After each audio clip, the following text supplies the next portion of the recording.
Hello, and welcome back to another episode of I Love Original Sin. It's really good, so let's keep using it. After the builds that I played this league, primarily on an occultist, well, actually, only on an occultist, I had to go to my other favorite ascendancy in the game, the Raider. I had a need for speed.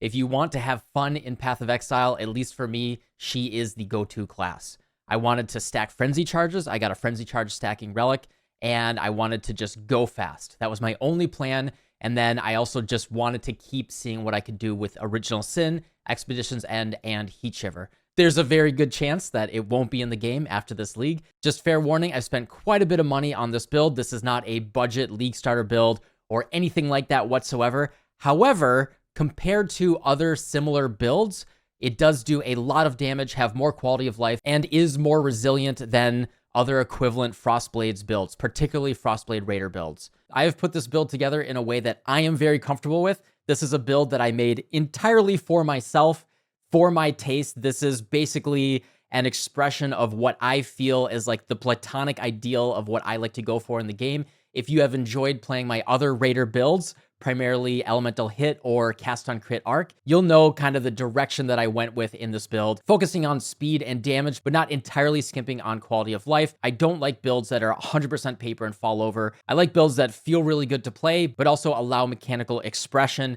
and aren't just there for face tanking things. To the best of my ability, I'm going to avoid using the word tanky when talking about this build, but it does have really good quality of life with chills, freezes, full screen explosions, and a very healthy life pool, which does generally avoid getting one shot, especially for a Frostblades Raider that is usually a straight up glass cannon that also costs mirrors to feel good.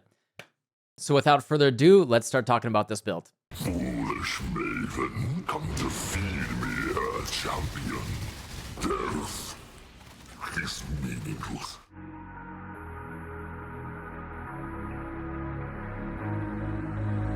So if you're familiar with the previous build, the Reap Occultist, you'll know the fundamentals of doing physical to cold to fire to chaos conversion and why we are able to extract so much damage with that. If you're not familiar with any of that, I do encourage you to watch that video and just get that full data dump in the way that it works.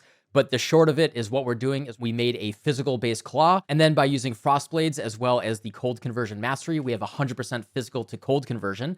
And then by using Expedition's End, we chill and freeze enemies. And then against chilled and frozen enemies, we gain cold as extra fire damage. And then all of that damage is then converted to chaos damage with Original Sin. And then the magic on top of that is we can use Balance of Terror to manually cast Despair, which then enables us to get Wither stacks on our enemies for a gigantic increased damage taken multiplier. So that's the foundation of the build. What we're doing here is we are stacking as many Frenzy Charges as possible. I believe that I have 9 right now. Yeah, I have 9 Frenzy Charges. We're stacking as many as we can and just going as fast as humanly possible using Frostblades, which is a strike skill. So all of the downsides of melee are in this build, especially melee strike skills. So Uber bosses are really not comfortable. Even though my build is over 70 million DPS, including Culling Strike, Uber bosses just don't feel awesome with a strike-based skill outside of like Bone Shatter, right? However, I have killed most of the Uber bosses with this build, usually with 1 or 2 portals, but it is possible. With damage numbers this high, you can basically zerg any boss in the game. Where this build really shines is mapping, and that is what I built it for. You can Uber with this build if you want to, but that is not the purpose of it. Also, this build does require you to press a number of buttons to really maximize the damage. If you've played a strike skill, I gotta hit you guys with all of the warnings here, is strike skills require you to put down your totems. You do have to invest into strike range as well as striking additional targets if you want to really extract value out of that. I'm using Ancestral Call here to hit additional targets. You can also use this Mastery here for +1 target, but I don't mind doing a gem swap for going between Ancestral Call and Elemental Damage with attacks. If you don't want to do gem swaps whatsoever, you can just keep it on +1 target right here. But I really wanted to maximize my clear while mapping and then my damage while bossing. So I don't mind doing a couple little gem swaps there. So yeah, let's just start with the gear first, and then we'll go into the gems. We'll talk about the flasks and the rest of the setup there. This is just a little bit of a dump of the way that the build works, what I did putting it together. I'm not going to talk about how much I spent. I put pretty good currency into this. I did play it at about 100 to 150 divines invested, and now I'm probably in the few hundred. Just fair warning, this is a showcase of a very good, fairly optimized build. So, just trying to hit all those warnings there off the bat. First off, I wanted to continue doing Fizz into Cold, into Fire, into Chaos. And so what we're doing is it is a claw-based build. I crafted this Fizz Claw for very cheap, actually. Like, this is actually something that was very cheap, primarily because physical claws are not valued right now. So I was able to get Fractured Flaring for 1 Divine. What we did is we wanted to essentially Chaos Spam to get T1 or T2 increased physical damage. And then I did Prefixes Can't Be Changed, use a Veiled Chaos Orb, and Unveiled Chaos Penetration. Because we're doing Chaos damage, and since we have no other source of Chaos Pen in this build, since the enemy's Chaos Res is 0 with Original Sin, this is effectively a 15% more damage multiplier in this build, right? So that's actually pretty incredible. Then I did Prefixes Can't Be Changed, Reforged Speed, and then I slammed Crit Multi. This is not remotely a perfect claw whatsoever. I could upgrade this very much if I wanted to, but I spent less than 10 divines crafting this claw. Plus, it did take me 3 Tempering Orbs, so that was an additional 18 divines to hit that speed modifiers. But that was a tiny little thing. I just wanted to get over 500 PDPS just to say I had that. So yeah, that's the foundation, is we're starting with physical damage. Added cold damage or added physical damage is really good for this build because the main thing that we're trying to do is do cold damage against chilled and frozen enemies to get that cold as extra fire from the heat shiver. For our shield, we just have increased global fizz, increased cold damage. Ideally, everywhere that we can, we would want to get +1 frenzy charges, but I did try to keep the price of what I spent on this build a little bit lower. I didn't want to go all out. Crafting this shield, I just hit it with Essences of Greed until I hit good evasion.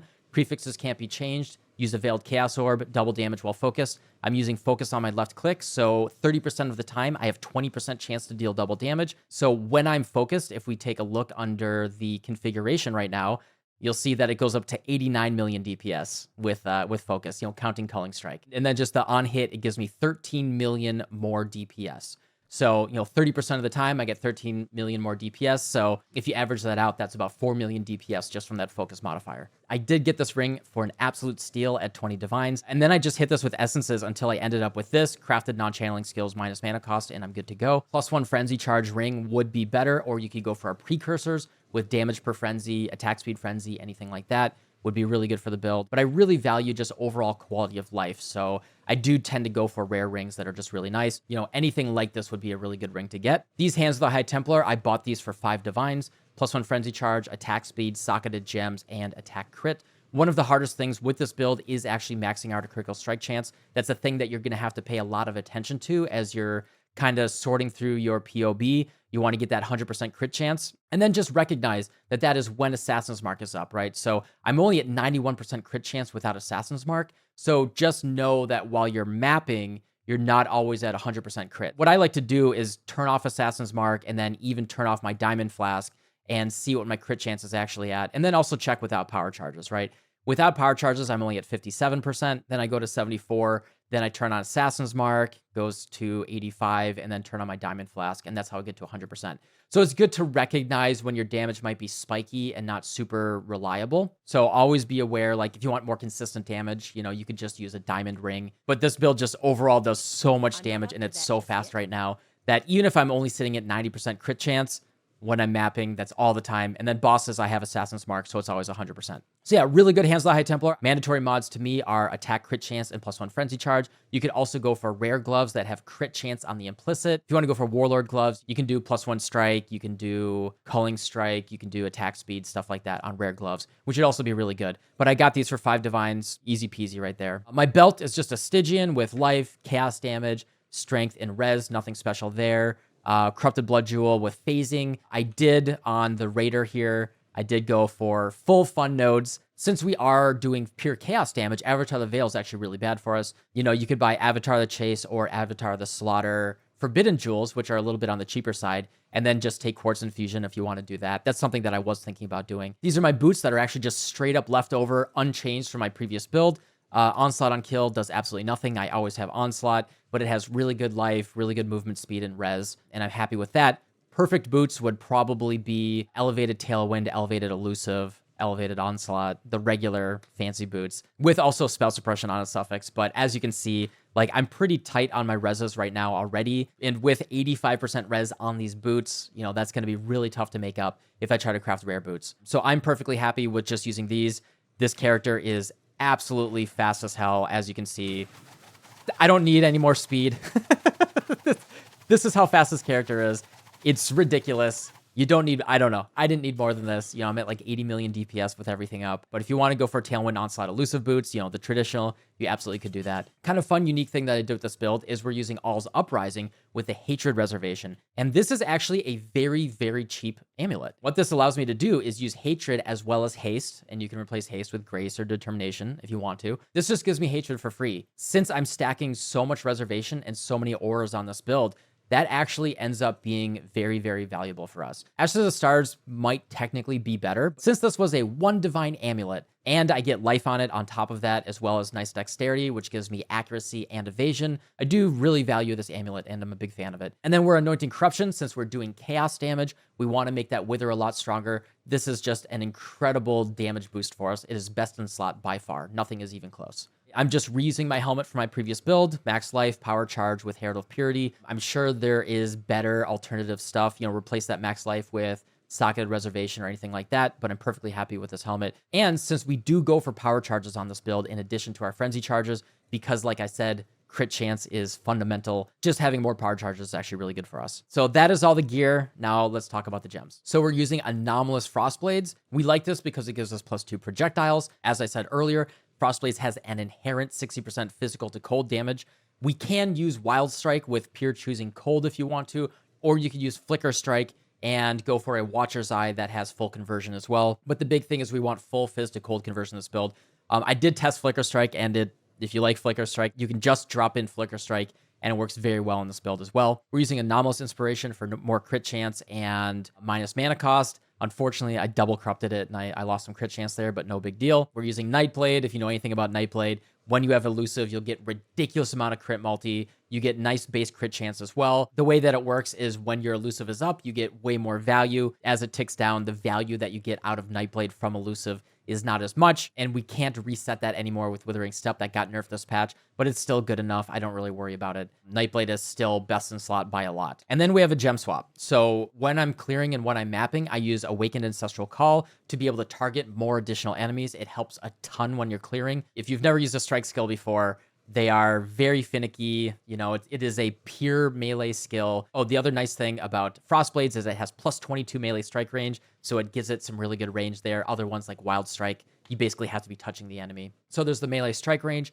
how close you are to the enemy, and then there's how many targets that your strike can actually target at the same time. So strikes are, by default, they just hit one enemy. So it is a 1-by-1, hey, I'm just hitting you with my attack type of skill. But then with something like Ancestral Call or with the Mastery down here, you can make it simultaneously hit additional targets as well. So when I'm mapping, I strongly prefer using Awakened Ancestral Call to hit 3 additional nearby enemies so we can hit 4 guys at once with our Frostblades. And then the way that Frostblades works is you hit the primary target and then projectiles shoot out of the back of them, and then those targets will hit additional targets behind them. With Chain, we can actually make that chain off of the additional targets and bounce around and hit the entire screen. I tested absolutely everything that I could. I tried Vengeance Cascade, I tried Nimbus, I tried Fork, Split, everything. Gloomfang, I tried every little combination that I could, and Awakened Chain really felt the best for blowing up the entire screen with the additional projectiles. So those are the 2 gems that we use with clearing. And then when we want to fight bosses or when we're in Sanctum, when we're only doing like 1-by-1 targets, we want to use Awakened Elemental Damage with attacks and Awakened Void Manipulation. These are just the most damage that we can get on the gems. It's absolutely plenty without these. You don't need to do the gem swap, but if you want to min-max when you're bossing, which I don't mind doing, you can do that. Just really quick, I missed this in the original recording. Then the last gem is Multi-Strike. For budget, you can use Divergent Multi-Strike, which is not very expensive. It is only 120 chaos right now. It is pretty good. You get increased attack speed. It only hits 2 additional times after the original hit. And then, of course, the big one is Awakened Multi-Strike, which, of course, costs 22 divines right now at time of recording. That's the big boy thing. Awakened Multi-Strike does give you a lot more damage. But if you want to keep it cheaper, until last night, I was actually using Divergent Multi-Strike. And then I just said, screw it. I love this build. I'm going to buy Awakened Multi-Strike. So yeah, that is the last gem. And then here's another clunky thing. If you've never played Melee before, is you do really have to use totems to extract as much value as you can out of the build. So we're using multiple totems linked with Vol Ancestral Warchief and Phantasmal Ancestral Protector. Ancestral Protector gives you more attack speed while the totem is active, and then Ancestral Warchief is just more melee damage that you do. And then we have it linked to multiple totem support, so we can have both of them down at the same time. I got my totems right here, and it makes me attack very, very fast. Now, I only put these down when I'm about to like pop a Legion, open essences, or fight a map boss or anything like that. You don't have to press it very often, but it is something when you go in the boss room, you're going to have to press your totems before you do your DPS. It's just an annoying quirk of strike skills in the game. You don't have to. You'll probably still be doing, 30 million DPS, but it is such a DPS multiplier that is basically mandatory for any melee build in the game. Then I'm using Immortal Call, cast when damage taken, mark on hit with Divergent Assassin's Mark, and then I have Elemental Weakness and Despair right here, as well as Flame Dash. The reason why we're doing that and what really allows Original Sin Chaos Conversion to work for anything in the game right now, hopefully this gem stays in the game, and hopefully Original Sin stays in the game, is Balance of Terror right here, which gives us a bonus if we've manually cast a curse in the past 10 seconds. It has to be manual, so you can't use Arcanist Brand, Bane, or even Curse on Hit. You have to manually cast that curse. It doesn't have to even be cursed on an enemy, so you don't have to worry about your max curses or anything like that. I get up to 40% Fizz as a random element if I cast Elemental Weakness, and I get Wither on hit if I've cast Despair in the past 10 seconds. So periodically while I'm mapping, I'll cast Ele Weakness and Despair really quickly. Like my character's so fast, it's like really, really quick. Before I go into a boss room, at least within 10 seconds, I want to drop those curses, I want to drop my totems, and then my damage is maxed out. This is the only source of Wither in the build.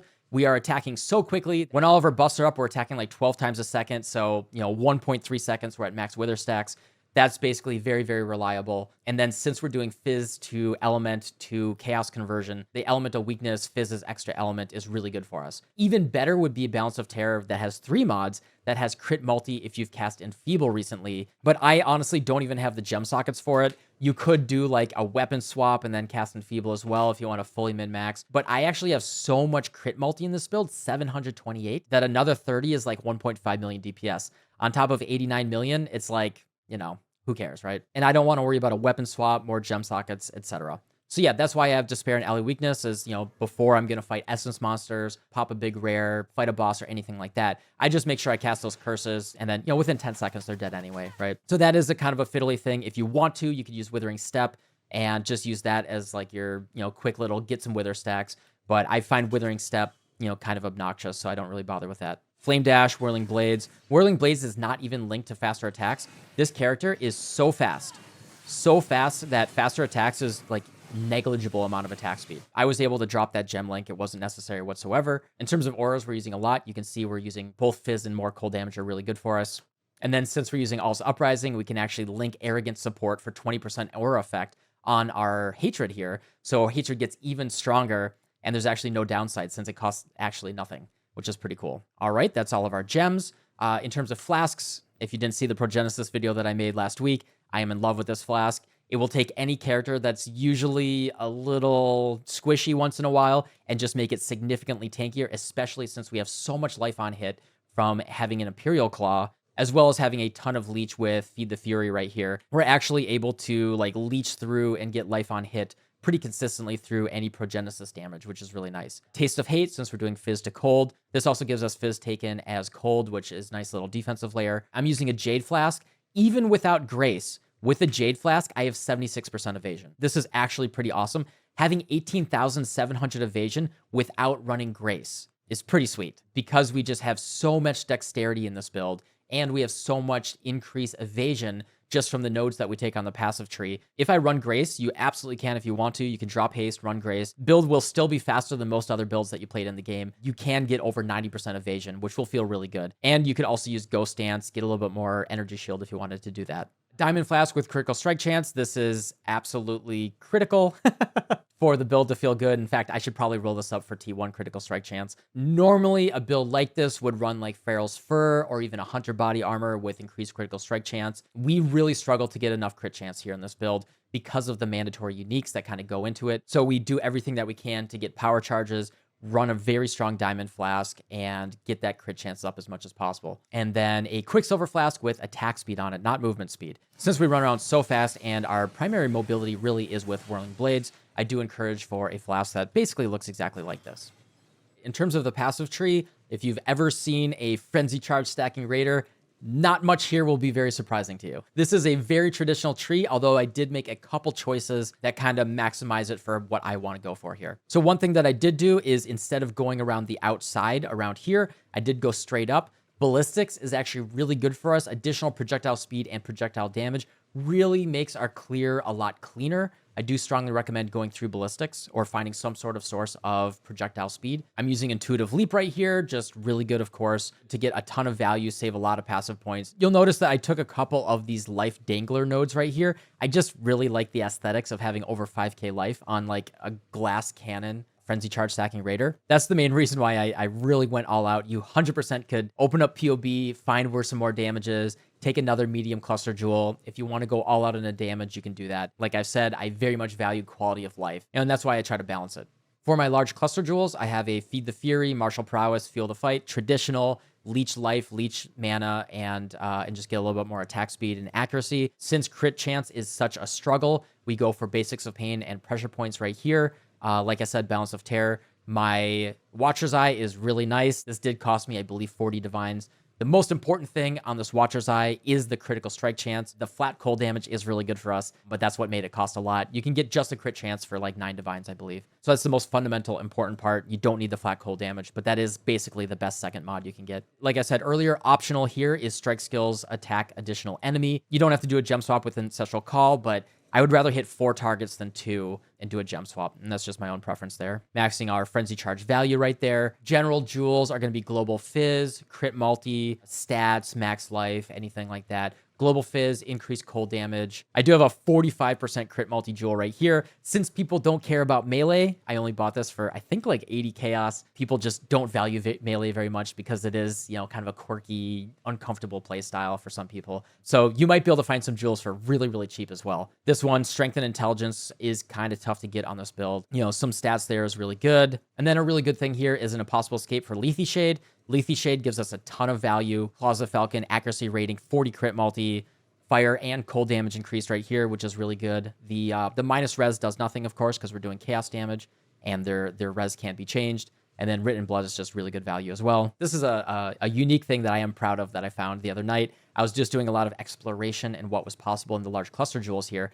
And like I said, getting our crit chance up is a struggle.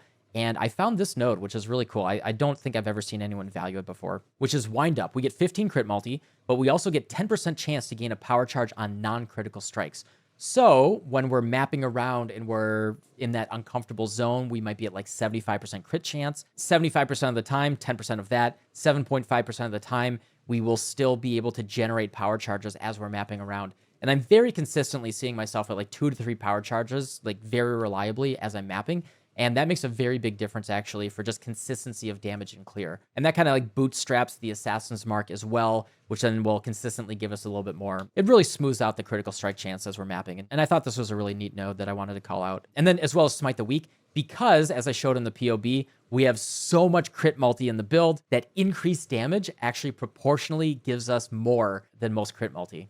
Like, check this out. Like, this is crazy, right? You don't see this in most builds. Because we have so much crit multi, 30 crit multi brings me up to 92.7 million DPS. 40% increased damage brings me up to 92.3 million DPS. So 40% increased damage is almost the same as 30% crit multi, which is very rare, right? Like usually in a build, crit multi is like what you care about because you have so much increased damage. But this build is like really flipped on its head there because of Nightblade giving us so much crit multi. You know, it's always really good to like double check what your stats are and where your damage is coming from when you're trying to min-max it. Oh, and actually, when I was showing the defenses before, that was without Frenzy Charges. With Frenzy Charges up, I have 82% evasion. Like, Grace is that unnecessary for having like really, really good evasion on this build. We have increased evasion per Frenzy Charge, so we get a lot there as well. So that's a cool little way that this build is kind of working together. And like I said, my Sanctified Relic is really, really good, not to mention the movement speed on top of the Frenzy Charge. Yeah, I think that's about it. This build has been an absolute joy to play. I love it. I did talk for a really long time, but I do want to really focus on the fact that this is a showcase of a build that I put together for myself.